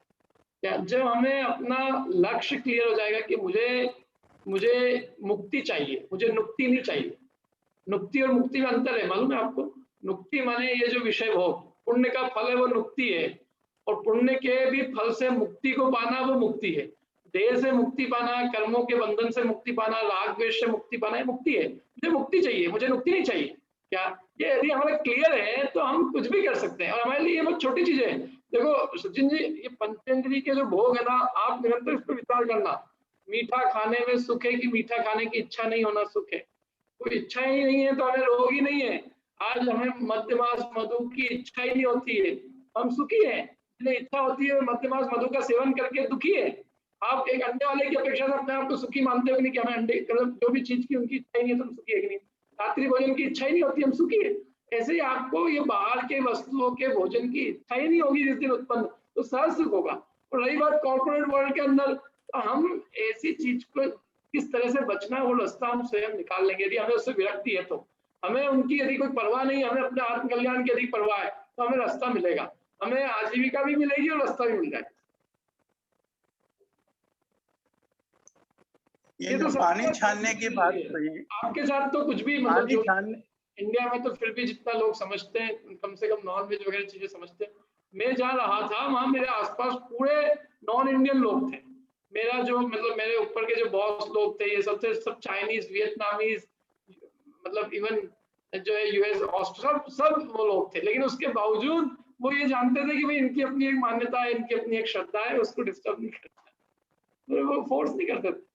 और ना मुझे ये चिंता थी कि मुझे प्रमोशन लेना है। मैंने कहा मुझे तो जो है मेरा जीवन लगाना है, तो मुझे यदि 2 रोटी मिल जाएगी तो अपना जीवन लगा लूंगा।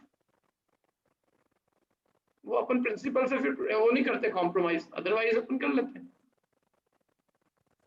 नहीं, पर पानी छानने की तो इतनी बड़ी दुविधा नहीं है बंधु, इसमें तो कई अनुभव हैं मेरे भी और पानी छानने के साथ में जैन साहब, पानी छानने के साथ में सारी बाजार की वस्तुओं का त्याग हो जाता है। आपने यदि जल छानने, पानी छानने का नियम लिया है तो इसका मतलब आप बाहर की कोई वस्तु का, यहाँ तक कि विवाहों के, शादी विवाह में जो कार्यक्रम होते हैं उनमें किसी भी तरह की वस्तु जिसका आपको ज्ञान नहीं है कि पानी के छने पानी से बनी है, आप उसका सेवन नहीं कर सकते। बाहर की चीजों आदि का तो त्याग सबसे पहले ही होना चाहिए। महाराज जी सबसे पहले वही कराते थे। नहीं वो अभी मैं अभी के टाइम पे वो वही तो कह रहे हैं, वो सचिन जी की डिफिकल्ट है इसलिए उसी के ऊपर बात की थी सारी। प्रकाश जी मेरा एक छोटा सा क्वेश्चन था। बिल्कुल सही कहा था। एक्चुअली वो प्रॉब्लम वहीं पे आती है कि सारी चीजें, क्योंकि हम बाकी 8 मुल्कों में से बाकी सारे पालन हो रहे हैं, बस सिर्फ एक छना जल वाला ही एक इश्यू रहता था। बट एनीवेज आपने बिल्कुल सही बताया कि जहाँ चाह वहाँ रहा। मैं आपको एक चीज बोलता हूँ, मैं आप लोगों को बहिरंग ये जो छने मैं आपको एक मोटा सा एग्जांपल देता हूँ। हम जो ये अपना टाइम वेस्ट करते टीवी और ये जो मोबाइल अननेसेसरीली, अरे वो बहुत बड़ा पाप है। क्या बिना मतलब कि हम अपने, जिसको लोग इंटरटेनमेंट के नाम पे अपने समय को, अपने दिमाग को, अपने तन को, सबको खो रहे हैं, और उससे हमें क्या लाभ है? पानी छानना किसी की मजबूरी हो सकती है कि भाई वो जिस जगह रह रहा है वहां नहीं कर पाए, लेकिन ये आप जो अपना जो टाइम खो रहे हो इसमें किसकी मजबूरी है? ये तो आप अपने खुद के अविवेक से खो रहे हो ना। इसको ही कम से कम वश में कर ले तो बहुत बड़ी उपलब्धि होगी। हम 15 मिनट रोज आधा घंटा जिनवाणी पढ़ सकते हैं, उसके लिए हमें किसने रोका है?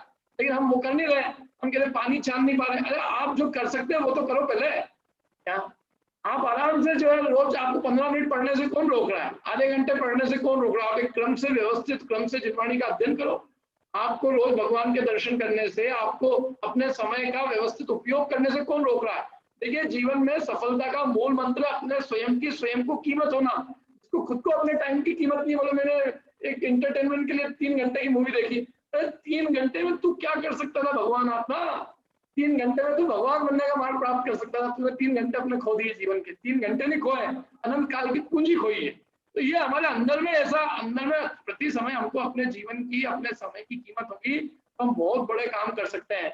और यदि नहीं है तो as a normal life, Saturday Sunday enjoyment का दिन है, 5 दिन ऑफिस में काम करने का दिन है और बाकी क्या करें। तो ये इस तरह से काम नहीं चलेगा भाई। ये तो अपने को अपना लाइफ यदि मोल्ड करनी है और अपने को अपने जीवन को धर्म में लगाना है तो अपने को ये समझिए कि अपने को, जैसे हमने पढ़ाई में टफ जीवन जीने के आदी हुए थे, ऐसे अपने को टफ जीवन जीने या धर्म के क्षेत्र में अपने को उसमें लगाना होगा।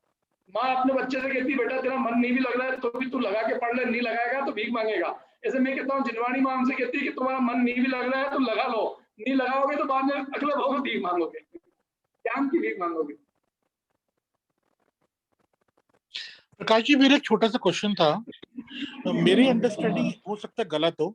मुझे ऐसा बताया गया था कि अगर पानी छानने का मतलब है कि जल का जीव होते हैं पानी में, उनको हमें ग्रहण नहीं करना होता है, इसलिए पर्टिकुलर टाइप का छन्ना होता है जिससे पानी छापते हैं और उन जीवों को वापस जहां से लाए होते हैं छोड़ना होता है। लेकिन जब मैं लोगों का देखता हूँ, मैं खुद जैन परिवार में नलके में वो लगा लेते हैं प्लास्टिक का छन्ना, कोई उसका फिल्टर लगा लेते हैं, है ना, उसको, क्या वो एक ही चीज है? नहीं, ये सब क्या है, ये सब मतलब क्या पहले है? हमारे यहाँ पे कपड़ा भी दूध से छनता था और हम इतनी प्रोग्रेस कर ली हमने कि हमारे यहाँ पानी भी प्लास्टिक से चल रहा है। तो ये हमारी जो है ग्रेजुअल ग्रोथ का वर्णन है। आपको मालूम शावक के 8 मूल गुण क्या थे? पहले 5 पापों का त्याग और 3 मध्यमास मधु का त्याग। ये सबसे पहले प्राचीन रत्नकरण शावकाचार्य में इनको 8 मूल गुण था। जब हमने और तरक्की की तो 5 पापों के त्याग एक तरफ हो गए और उसकी जगह रात्रि भोजन त्याग, जो है प्रतिदिन देव दर्शन, अंचने जल का त्याग, पंचदंबर फल का त्याग, जीव दया और 3 मकार का त्याग। क्या हमारी ग्रेजुअल प्रोग्रेस हुई। और जब और प्रोग्रेस हुई तो 5 भी 3 अलग हो गए, वो जो एक था पंचदंबर फल का त्याग वो 5 बन गए और 3 मकार का त्याग हो गया। तो ये क्या है, ये हमारी बहुत मतलब हमारी चारित्रिक पतन की पराकाष्ठा है। वास्तव में पानी छानने की जो आगम में विधि बताई है उसी विधि से छानना चाहिए, मोटा गन्ना हो। और पानी हम इसलिए छानते हैं कि उसमें जो त्रस जीव है उन 10 जीवों की हिंसा ना हो। पानी की हिंसा के लिए नहीं है, जल की तो जो है हम पानी छानने के बाद में जल तो जीव रहेगा ही, जल की हिंसा तो होगी, लेकिन उस हिंसा से हम बच नहीं सकते। उस हिंसा से मुनिराज बचते हैं क्योंकि हम उनको पानी भी गर्म करके देते हैं, तो गर्म पानी के अंदर जल का एक जीव भी नहीं रहता। लेकिन जो हम पानी छानते हैं वो त्रस जीव माने 2 इंद्रिय, 3 इंद्रिय, 4 इंद्रिय, 5 इंद्रिय, वो बड़े बड़े जो त्रस जीव है जिसको कि अपना माइक्रोस्कोप भी देख सकता है, जिसकी आजकल मूवीज है कि एक बूंद में, एक ड्रॉपलेट में कितना बड़ा दुनिया बस रही है। तो वो उन त्रस्त जीवों की रक्षा के लिए है और उसके लिए हमें अच्छे मोटे कपड़े से छानना चाहिए। जो विधि बताई है वो पानी जो छान के जो जीवाणु है वो हमें जहाँ से आया है पानी वहीं पहुंचाना चाहिए, यही उसकी विधि है। तो हम क्या करते हैं ये अलग बात है, लेकिन जो उसका तरीका है वही है। Thank you Prakash ji. मेरा एक प्रश्न है, अगर आप अनुमति दें तो। बिल्कुल। हाँ, वो बहुत ही इट्स अ डम क्वेश्चन एक्चुअली, लेकिन मुझे वो काफ़ी परेशान करता है कि अभी आपने कहा कि जलकायिक जीवों की तो हत्या होगी ही, उनकी हिंसा तो होगी ही, क्योंकि हम उसे रोक नहीं सकते। और जो छानने की प्रक्रिया है वो त्रस्त जीवों को की रक्षा करने की दृष्टि से है, बिल्कुल सही बात है। और मुनि महाराज ही जलकायिक जीवों की हिंसा से बच सकते हैं क्योंकि हम उनको प्रासूप जल बनाकर देते हैं। तो मेरा इसमें प्रश्न है कि तो ये एक तरह से ये कृत नहीं तो कारित तो हो गई ना वो हिंसा उनकी, अगर मुनि महाराज की दृष्टि से देखें तो कारित तो हुई ना। तो उन्हें पता है कि जहाँ वो आहार ले रहे हैं तो उसमें अधःकर्म भी हो रहा है, वो भी शावक कर रहा है, प्रासूप जल बना रहा है, उसमें भी जलकायिक जीवों की हिंसा हो रही है। तो उसे क्या हम इस दृष्टि से अनुमन्य मान सकते हैं कि चूंकि वो उन्हें संयम के लिए और साधना के लिए एक सहारा देता है, इसलिए उतनी जो उसमें कारित हिंसा है उसका दोष नहीं लगेगा? क्या ऐसे मान इस तरह से उसको समझना चाहिए? देखिए ऐसे तो वनस्पति आदि का भी वो सेवन करते हैं, वनस्पति का त्याग करे आवश्यक नहीं है, तो वनस्पति के सेवन में भी हिंसा हुई है। हाँ, मतलब अब ये जो हिंसा हुई है इसको हमने सब गृहस्थ के ऊपर डाला कि उसने अपने लिए भोजन बनाया, पानी उसने अपने लिए छाना है, अपने लिए गर्म किया है, और वो जो उसने किया है वो उसने आरंभ अपने लिए किया है। तो इसलिए वो वास्तव में उनके ऊपर उस जाति की हिंसा का कोई isn't it a doctrine of convenience? I mean, it is actually in practical way, it is right thing, because you are doing it for yourself, and when they come, you just give it to them, you serve them. So you are not doing for their for them. So that's हाँ, why उद्दिष्ट नहीं हुआ, उद्दिष्ट नहीं हुआ। तो वो इसलिए उनके कोई दोष नहीं है, उनके निमित्त से उनको दोष करके नहीं किया है हमने ये, तो इसलिए उन्हें कालिज का दोष नहीं लगेगा।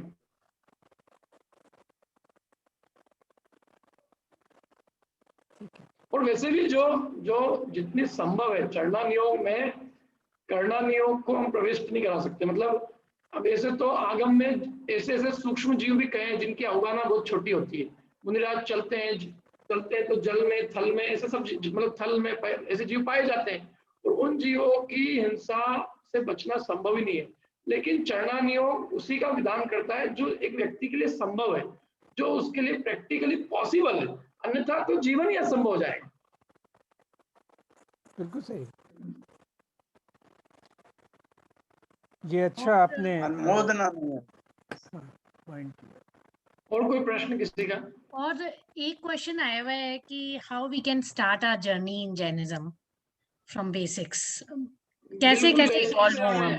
मैं तो कहता हूँ जो हमारा यूनिवर्सिटी का जो जैनिज्म का सिलेबस होता है वो आप मंगवाइए, जो बनारस में या और भी कहीं, जहाँ भी जयपुर में, बनारस में, जहाँ भी चलता है, राजस्थान की कोई भी यूनिवर्सिटी, उस यूनिवर्सिटी का सिलेबस मंगा के और उसके अनुसार क्रम से धीरे धीरे सही एक व्यवस्थित क्रम से यदि हम अध्ययन करेंगे तो हम जैन दर्शन की गहराई में पहुंच सकेंगे। आप धीरे धीरे करो, आप बिल्कुल भाग 1 से चालू करो, भाग 1, 2, 3, 4, आप 6 डाला पढ़िए, रत्नगण शावकाचार, तत्वार्थ सूत्र, रुद्र संग्रह, पुरुषार्थ सिद्धिपाय, ये सब ग्रंथ आप पढ़िए, मोक्षण प्रकाशक। उसके बाद में और आपको पढ़ना है तो आप जीव कांड, कर्म कांड, अध्यात्म के ग्रंथ, समय सार, प्रवचन सार, नियम सार, आपको जो मतलब आप धीरे धीरे बेसिकली आप अध्ययन करें। न्याय के अंदर पढ़िए आप, तो ये आपको जो है व्यवस्थित, आपको स्वयं को मार्ग समझ में आएगा कि हमें किस तरीके से इस मार्ग में आगे बढ़ना। क्योंकि जो भी अभी हम कह रहे हैं, ये मैं कहता हूँ ये सब उधार का माल, मैंने आपको सिखाया, ये आपका नहीं, आपका तब बनेगा जब आप अपने अंदर से पढ़ के आप स्वयं निर्णय करके निकालोगे, और वो निर्णय आपको खुद की अध्ययन से होगा। तो ये थोड़ा सा आप इसके ऊपर कर सकते हैं, मतलब आपको स्वयं को अध्ययन चालू करना हो। क्या नरेश जी, हमें रोज प्रतिदिन हमें खुद को बेसिक से पढ़ना चालू करके और हमको एडवांस तक जाना हो। जैसे हम स्कूल में हम हम स्कूल में फर्स्ट लेवल से लेकर पीएचडी करते हैं, ऐसे हम एक कम से कम 10 साल का एक प्लान बना के और हम उस पर वर्क करें तो हम 10 साल में ऐसे हो सकते हैं कि फिर आपको किसी बाहर के किसी को बुलाना नहीं पड़ेगा, जेएनयू में 2500 तैयार हो जाएंगे, फिर जेएनयू एक्सपोर्ट करेगा लोगों को। स्वाध्याय का एक पहलू और भी बहुत महत्वपूर्ण है कि उसमें जो आप पढ़ रहे हैं, ग्रंथ पढ़ रहे हैं, पुस्तकें पढ़ रहे हैं, उसके अलावा अपना अध्ययन भी करना है। जब तक कि आप अपना आत्मावलोकन ना करें, इंट्रोस्पेक्शन ना करें, तब तक उसका कोई अर्थ नहीं है। और फिर उसमें जो सीखा है, आप केवल पढ़ने के लिए ना पढ़ें, बराबर, और जो सीखा है वो फिर आचरण में, जो सीखा है वो आचरण में उतरे, तब जाकर स्वाध्याय पूरा होता है। और सचमुच तो स्वाध्याय भी उसी के लिए बिल्कुल सक्सेसफुल है जो विचारक है। वास्तव में जैन दर्शन विचारकों का दर्शन है। आप जितना विचार कर सकते हो और जितना आपको विचार करने के अंदर जितनी आपकी कैपेसिटी निर्णय करने की, खोज करने की, हु एम आई, कौन हूं मैं, कहाँ से आया हूँ, सुख क्या है, वास्तविक स्वरूप क्या है, दुनिया क्या है, मैं कौन था, कहाँ जाऊंगा, इन सब बातों का जिसको रात दिन मैं कहता हूँ चिंतन चलता है, वो वास्तव में आइडियल जैन दर्शन का श्रोता है। वो चाहे किसी भी कुल में पैदा हुआ हो, चाहे जैन धर्म में पैदा हुआ, चाहे किसी में पैदा हुआ, वो वास्तविक में आइडियल है। और इसके लिए हमें जो देखो, इसके लिए जो इसके जैसे हम जिस चीज को पढ़ना चाहते हैं तो हम उसके जो भी उस सब्जेक्ट के जो एक्सपर्ट्स होते हैं उनकी हेल्प लेते हैं। तो इसमें आप हेल्प लीजिए, जो भी जिस सब्जेक्ट का एक्सपर्ट है आप उसकी हेल्प लो, और आपको हेल्प लेने से आपको उस विषय के अंदर आपकी खुद की स्पेशलाइजेशन होगी। और हर एक सब्जेक्ट्स के अनेक एक्सपर्ट्स हैं, यदि हम थोड़ी भी इसमें R&D करना चालू करेंगे तो हमें पता चलता जाएगा कि किस किस विषय का कौन एक्सपर्ट है, हम उसकी किस तरह से सहायता ले सकते हैं। थोड़ा हमें मेहनत करनी होगी, आपको हर चीज वो स्पून फीडिंग नहीं करा सकते, you have to do your journey on your own. इससे रिलेटेड मेरे 2 क्वेश्चंस हैं। आपने कहा कि विचारना बहुत आवश्यक है, तो एक मैंने लाइफ में रिसेंटली नोट किया है कि कोई भी विचार आता है तो सारी परिस्थितियां उसी के अनुरूप होने लगती हैं। मतलब कोई विचार अगर आपके हृदय से उत्पन्न होता है तो ऐसा भी कुछ हमारे शास्त्रों में है इससे रिलेटेड भी? अरे हमारे शास्त्रों में तो यही है, आपके विचार ही आपके जीवन को निर्धारित करते हैं। आपके जैसे परिणाम है वही आपका हर अगला क्षण निर्धारित करेंगे। आपकी अंतरंग मतलब आप जैसा आप सोचोगे आप वास्तव में आपका जो ज्ञान है वही आपका लोक है। जो आपके विचार चल रहे हैं आपकी दुनिया वही है। अभी ये जितना भी जो कुछ बाहर है ये सब मेरे वास्तव में क्या है, मेरे अंदर के ज्ञान की मेरी रचना है ना, मेरे अंदर की रचना है, कोई बाहर नहीं है। तो इसलिए वो तो बात है ही कि हमारा अंदर का जो भी चल रहा है हमारे अंदर वो ही हमारे भविष्य को निर्धारित करता है, इसमें कोई दो राय नहीं। तो इसमें कोई बिल्कुल मतलब बिल्कुल my experience is the same, लेकिन ऐसा कोई स्पेशल ग्रंथ है जैन दर्शन का जिसमें इन चीज इस विचार शक्ति पे स्पेशल एम्फेसिस दिया गया है? मैं तो बताऊं ऐसा कौन सा ग्रंथ है जिसमें विचार शक्ति के लिए नहीं कहा गया? जैन दर्शन के सारे ग्रंथ विचार की पवित्रता के लिए है। फिर भी यदि आपको स्पेसिफिक चाहिए तो आप उसके लिए कोई भी आध्यात्मिक ग्रंथ उठा लीजिए, स्तोपदेश है, समाधि तंत्र है, इवन आप यदि रुद्र संग्रह यदि वो थोड़ा कठिन पड़ सकता है, पर ये यदि आप उठाएंगे तो इनमें वैचारिक पवित्रता के लिए अरे सरल नीति वाक्यामृत है अमित गति आचार्य का, वो भी बिल्कुल हमारे विचारों को बहुत पवित्र बनाने में सहायक है। और विचारों की पवित्रता हमारे जीवन की पवित्रता का आधार है। हम लोग एक सेशन पूरा कर चुके हैं, एक पूरी सीरीज कर चुके हैं इष्टोपदेश पर। वो पहले से लेकर 51 तक हमने इसका अध्ययन किया है। तो अब तो आपको बहुत कुछ मार्गदर्शन से मिला होगा। बिल्कुल बिल्कुल कमल अंकल के गाइडेंस में किया था। एक और प्रश्न है, ये हमने बात की गृहस्थ के व्रतों की, अगर उसमें अत्याचार अनाचार हो जाता है तो प्रायश्चित के लिए क्या करें? प्रायश्चित के लिए वो पहले जो सबसे पहले निर्णय करे कि वो ये दोष पुनः नहीं लगाएगा। और ये व्रत वास्तव में 12 जो व्रत है ये व्रत आगे की स्टेप है। ये जो श्रावक के 12 व्रत मैंने कहे, ये व्रत जिसको अभी कुछ भी नहीं मालूम है उसके लिए नहीं कहे गए। सबसे पहले तो वो व्रतों का स्वरूप समझे, मैंने सबसे पहले एजुकेशन है कि वो समझे तो सही कि व्रत क्या है, वो व्रतों का पालन करना उसके बाद के स्टेप है। अब यदि वो अत्याचार लगाता है उनमें, उसका प्रायश्चित यही है कि वो प्रायश्चित विधान है उसका कि वो उन दोषों को पुनः न लगाए। इसलिए प्रतिदिन प्रातः काल, मध्याह्न और सायकाल, ये जो षट आवश्यक कहे थे मैंने मुनिराजों की अपेक्षा से, उसमें एक प्रायश्चित आलोचना है। तो वो आलोचना पाठ जो हम पढ़ते हैं वो इसीलिए है वो सब कि मैंने ये जो दिन भर में दोष किया मैं पुनः वो दोष नहीं करूंगा। तो अपने कोई भी पंच परमेष्टि के सामने जाकर आचार्य उपाध्याय साधु अथवा अनंत सिद्ध परमेष्टि के समक्ष जाकर अपने दोषों की आलोचना करके भविष्य में मैं दोष नहीं करूंगा इस प्रकार की प्रतिज्ञा करें। और यदि वे कोई दंड दे तो दंड को सरल स्वीकार करें, ये उसकी विधि है।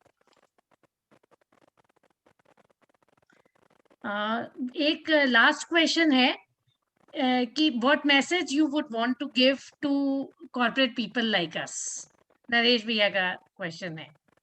हाँ, यही है मेरा, यही सबसे यही कहना है कि भाई हम अदर मतलब हम आउट ऑफ कॉर्पोरेट वर्ल्ड के अलावा भी दुनिया कुछ और है। ये जो जितना कुछ है हमारे सामने, इसके अलावा भी दुनिया बहुत बड़ी है और हम अपने अंदर में अपने पोटेंशियल को झांके और जो जैन दर्शन ने जो कुछ कहा है उसकी एक एक बात को गहराई से विचार करके और अपने आत्मा के गुणों की वृद्धि करने के लिए हम स्वाध्याय पे अच्छा खासा, मैं कहता हूँ कि अपने उसको पढ़ने में, जैसे हमने अपने लौकिक जीवन में खूब पढ़ाई की है, ऐसे हम थोड़ा परसेंटेज, मैं कहता हूँ आधा भी एफर्ट यदि हम इसमें डालेंगे तो हमें बहुत कुछ मार्ग जो है वो प्राप्त हुए बिना नहीं रहेगा।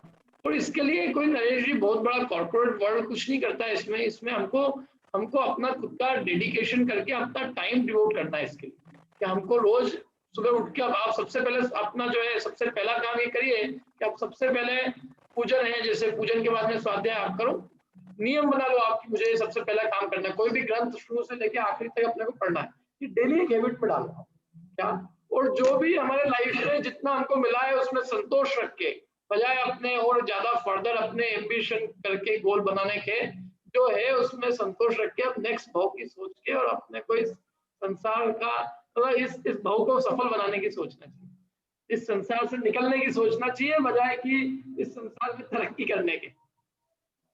तरक्की हो गई हमारी जितनी हो रही थी, we are already at the peak.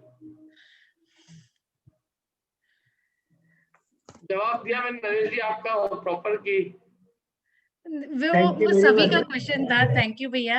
Actual में एक मैं आपको एक वो हमारी वेबसाइट जिसमें हम लोगों ने बहुत मेहनत करके एक वो बनाए पूरे, मैं आपको सबको भेजता हूँ। मैं हम लोग ये पूरा बेसिक से स्टार्ट किया। हम लोगों ने जो बच्चों को पढ़ाते हैं बिल्कुल लेवल 1 से, जिसको नमोकार मंत्र भी नहीं आता, या नमोकार मंत्र से स्टार्ट करके और उसको छह डाला, फिर धीरे धीरे। तो ऐसे हमने तो क्या, सब जो युवा लोग हैं उसके लिए आप लोग तो बल्कि पढ़ा सकते हैं इसमें, मतलब इस ऑडियंस में बात कर रहा हूँ, तो आप खुद अपना टाइम देके उसमें पढ़ो आप लोग, और जहाँ हम लोग जो हेल्प कर सकते करेंगे।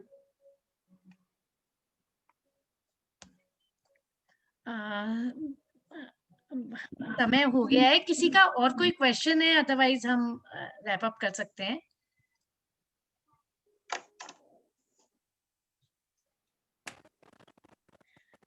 ठीक है। सो ये आज का बहुत ही ज्ञानवर्धक सेशन रहा, और प्रकाश जी का कोटि कोटि धन्यवाद यहाँ आके हम लोगों को से अपना लाइफ का ज्ञान शेयर करने के लिए। और ना ही केवल हमने दोनों भावनाओं के बारे में विस्तृत रूप से सीखा, बल्कि एक थॉट प्रोसेस हमें मिली जो हमारे लिए बहुत ही प्रेरणादायक रहेगी, अभी के लिए भी और हमारे आगे के जीवन के लिए भी। तो बहुत बहुत धन्यवाद। जय जिनेन्द्र। और बहुत बहुत धन्यवाद स्वाति जी, आपने याद किया। आगे भी आप जब याद करेंगे मैं हमेशा आपके लिए तैयार हूँ। Thank you. हम बहुत ही लकी रहेंगे और हम आपको समय समय पर याद करते रहेंगे।